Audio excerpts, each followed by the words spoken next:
আসসালামু আলাইকুম প্রিয় আপু ভাইয়ারা, কেমন আছো সবাই? আলহামদুলিল্লাহ আমি ভালো আছি।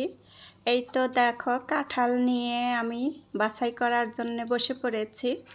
বিকেলবেলা কিছু একটা তো খেতে ইচ্ছে করে।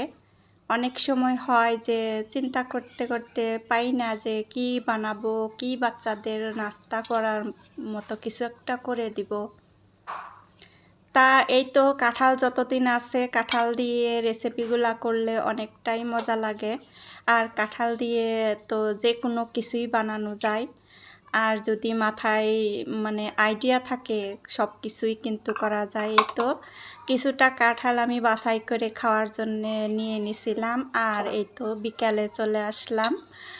এই আবারও কাঁঠালের বিচিগুলা বের করে যে কয়টা পিস রয়েছে ওই কয়টা দিয়ে আমি সুন্দর করে চালের গুঁড়া দিয়ে ফ্রিজে থাকা কিছু চাউলের গুঁড়া আসছিল সেটা দিয়ে আর কি নাস্তাটা তৈরি করে নিব বিকালবেলা। ঝটপট তৈরি করে নেওয়া যায়। আমাদের তো হাতের কাছে ব্লেন্ডার থাকলে আর কোনো চিন্তাই নাই। এই যে কাঁঠালের রোয়াগুলা শক্ত শক্ত, কিন্তু এইটা ব্লেন্ডার ছাড়া কিন্তু আমরা রস করতে পারতাম না। আর এতে চিপিয়ে রস বের করা যাবে না। আর এটা যদি ব্লেন্ড করি তাহলে পুরোটাই নেওয়া যায়। আর এই তো এখন আমি তো খেজুরের গুড় দিয়ে দিলাম। খেজুরের গুড় দিয়ে পিঠা বানালে কিন্তু অনেকটাই স্বাদ হয়, এতটা টেস্ট হয়, অনেকটাই ভালো লাগে। এই তো গুড়ের বাটিটা আমি পুরাটাই ধুয়ে একদম পানিটুকু দিয়ে দিলাম। এখন এই তো বাটিতে চাউলের গুঁড়া ছিল আমার, অনেক বাটি আটকা পড়ে রয়েছে কিছু কিছু করে, অনেক কিছুর মধ্যেই অনেক ডিব্বা ভরে রাখছি ফ্রিজে, একটু খালি করা দরকার। এই জন্যে আর কি পিঠা তৈরি করে একটু বাটিগুলা খালি করতেছি। এইভাবে কার কার এত জমা হয়ে থাকে ফ্রিজের ভিতরে। আমার ডিপ ফ্রিজটা একদম ভরাট হয়ে গেছে, যত বাটি আছে সব ভরে রাখি এইটা সেইটা নানান কিছু দিয়ে।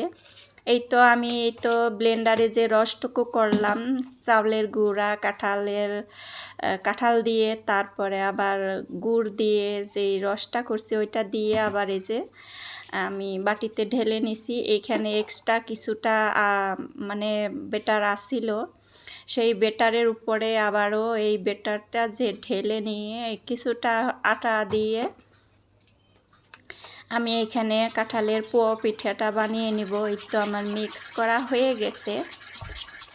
ঝটপট আর কি তৈরি করে নেওয়া যায়। যদি একটু সময় আমরা কাজে খাটাই তাহলে কিন্তু মজাদার কিছু খেতে পারি।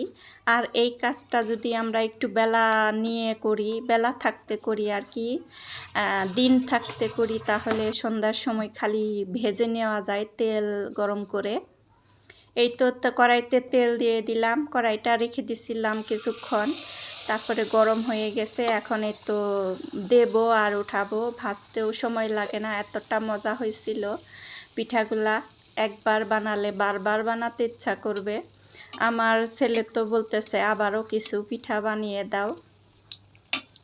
এতটাই মজা করে খাইছে সবাই। অল্প করে বা নাস্তা করার মতো করে আমি তৈরি করেছি আর কি, বেশি করে করলে 2 দিন খাওয়া যেত, এতটা আর কি গুড়ি ছিল না, এই জন্যে আর কি। এই তো সুন্দর একটা তৈরি করে নিলাম। এইভাবে পরপর সবকটা পিঠাই আমি বানিয়ে নেব। খুব বেশি একটা পিঠা বানাই নাই, এই জন্যে আর কি তাড়াতাড়ি হয়ে গেছে। এই গরমের মধ্যে এই হালকা হালকা বৃষ্টির মধ্যে এরকম পিঠা বানিয়ে গরম গরম খেতে কিন্তু অনেকটাই ভালো লাগে। আর অনেকটা গরম থাকে,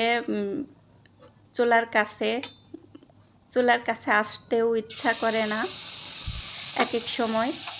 এই বৃষ্টির দিনে ঠান্ডাটাও থাকে, আবার এই তো চুলার কাছে অতটা গরমও লাগে না, তখন বাচ্চাদের পছন্দ অনুযায়ী এটা সেটা আর কি বানিয়ে দেওয়া যায়।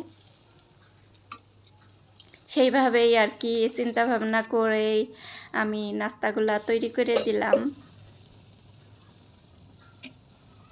বাইরে থেকে তো কিনে আনা সহজ, কিনতে টাকা লাগে, এজন্যে আর কি সহজ এতটাই। আর টাকাটা ইনকাম করা কিন্তু অতটাই কঠিন।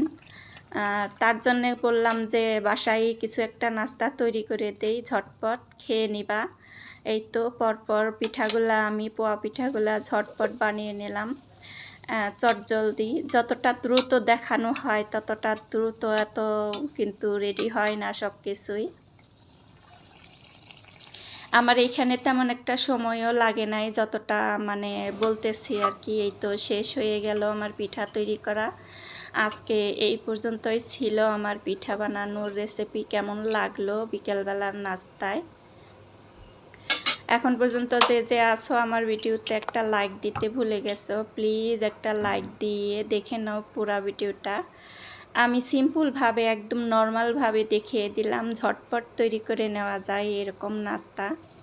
এই তো শেষে যেটুকু আমার মানে বেটার আসছিল ওইটুকুকে মানে একদম নিগড়িয়ে দিয়ে দিছিলাম। ছোট্ট একটা পিঠা হয়েছে, এটাও অনেকটাই মজার ছিল। একটু লাল লাল করে মশমশা করে ভেজে নিছি। আবার কোনো নতুন ভিডিওতে দেখা হবে কথা হবে আর কি। নতুন ভিডিওতে দেখার অনুরোধ রইল। আজকে এই পর্যন্তই। আল্লাহ হাফেজ।